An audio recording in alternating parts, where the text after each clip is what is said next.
Hello नमस्कार आदाब मेरा जिंदा स्टूडेंट्स, आज हम एक ऐसे करेंगे। आपको पता है कि ऐसे को हम उर्दू में क्या कहते हैं, मजमून कहते हैं। ठीक है। जिसका नाम है खेलों के फ़ायदे, और या तो खेलों की अहमियत या खेलों के फ़ायदे। या खेलों के फ़ायदे कितने से हैं, खेलों की अहमियत ज़रूरत क्या है। ठीक है। कोई भी हेडिंग हो सकता है आपका। तो चलिए शुरू करते हैं इसको। आपने बिल्कुल इसको उतारना है। पहले इसके बारे में पढ़ लेते हैं। बुज़ुर्गों ने कहा है कि एक सेहतमंद दिमाग के लिए एक सेहतमंद जिस्म का होना बहुत ही ज़रूरी है।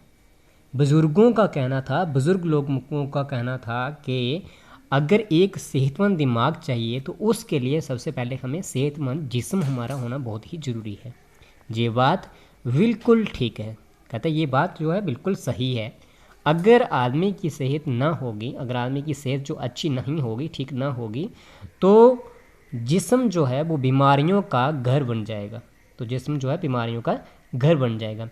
हर इंसान को चाहिए अपनी जिस्मानी और दिमागी सेहत बरकरार रखने के लिए कोई ना कोई कसरत या खेल खेलना चाहिए। हर इंसान को अपने जिस्मानी मतलब अपने जिस्म को और अपने दिमागी सेहत को बरकरार रखने के लिए, ठीक रखने के लिए हमें कोई ना कोई कसरत, कोई ना कोई मतलब एक्सरसाइज या खेल वगैरह हमें खेलना चाहिए।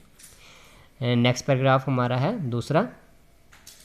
ज़िंदगी की जदोजहद में वही लोग कामयाब होते हैं कि ज़िंदगी की लड़ाई में और ज़िंदगी में वही लोग कामयाब होते हैं जिनकी सेहत अच्छी होती है। जिनकी सेहत अच्छी होती है।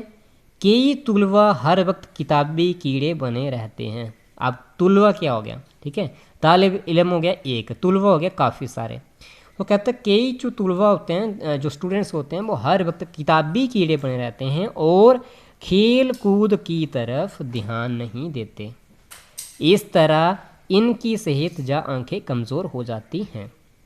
किताबी कीड़े बने रहते हैं, हर वक्त किताबें में ही लगे रहते हैं, जिसकी वजह से उनके क्या होता है, सेहत या आंखें उनकी कमज़ोर हो जाती हैं। और जो तुलवा पढ़ाई के साथ साथ खेल कूद या कसरत करते हैं वो ज़िंदगी की मुश्किलातों का सामना आसानी के साथ कर लेते हैं।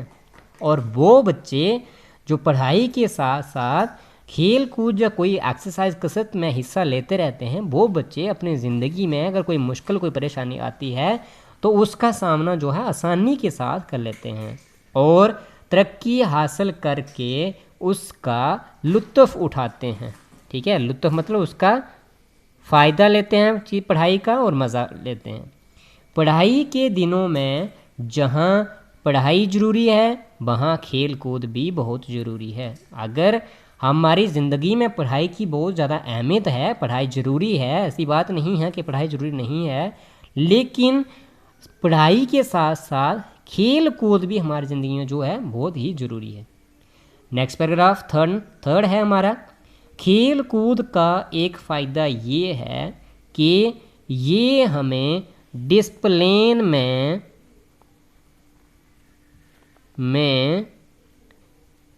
रहना सिखाता है। डिसिप्लिन में रहना सिखाता है। खेल कूद का कहता है एक फ़ायदा ये भी है कि इसके ज़रिए हम क्या करते हैं, एक डिसिप्लिन में रहना सीख लेते हैं। हर खेल के कुछ असूल होते हैं और खिलाड़ी जो होते हैं वो इन असूलों पर चलते हैं। असूल मतलब उसके रूल एंड रेगुलेशन होते हैं। कोई भी खेल है चाहे उसके क्या होते हैं, रूल्स होते हैं कुछ, और जो खिलाड़ी होते हैं, जो प्लेयर्स होते हैं, उनको असूलों पर चलना पड़ता है, जिनके रूल्स के फॉलो करना पड़ता है।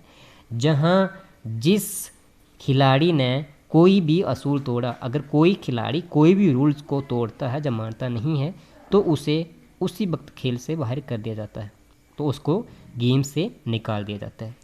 जो कौम डिसिप्लिन छोड़ देती है वो तबाह हो जाती है। कि वो ऐसी कोई भी कौम जो डिसिप्लिन में नहीं रहती है वो क्या हो जाती है, तबाह हो जाती है, उसकी तरक्की रुक जाती है, वो आगे नहीं बढ़ती है। इस तरह अगर छोटी उम्र में ही बच्चे डिसिप्लिन के पाबंद हो जाएं, अगर कम उम्र में ही, छोटी उम्र में ही बच्चे जो हैं वो डिसिप्लिन के पाबंद रहें, रूल एंड रेगुलेशन को फॉलो करें, तो ये आदत ज़िंदगी भर कायम रहती है, यानी कि ये हैबिट जो उनकी पूरी ज़िंदगी भर बन रहती है।